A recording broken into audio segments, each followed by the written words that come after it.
നമസ്കാരം, ഞാൻ ഡോക്ടർ പ്രേംജിത്ത്, ഇരിട്ടി അമല ഹോസ്പിറ്റലിലെ കൺസൾട്ടൻറ്റ് ഡെർമറ്റോളജിസ്റ്റാണ്. ഇന്ന് ഒരു നല്ല മോയ്സ്ചറൈസർ, നമ്മുടെ സ്കിന്നിന് അനുയോജ്യമായ മോയ്സ്ചറൈസർ എങ്ങനെ ചൂസ് ചെയ്യാം, അത് അപ്ലൈ ചെയ്യേണ്ട വിധം എങ്ങനെയാണെന്ന് നമുക്ക് നോക്കാം.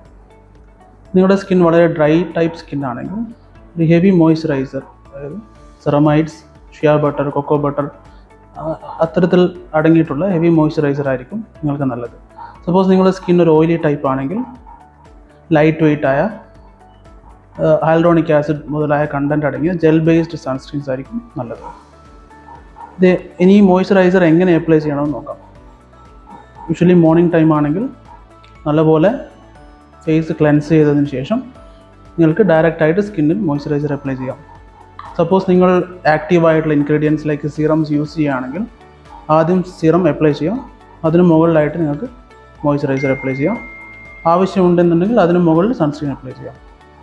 അതേപോലെ ആഫ്റ്റർനൂൺ ടൈമിലും നിങ്ങൾ ഡ്രൈ സ്കിന്നിൽ വേണമെങ്കിൽ ഡയറക്റ്റായിട്ട് മോയ്സ്ചറൈസർ അപ്ലൈ ചെയ്യാം.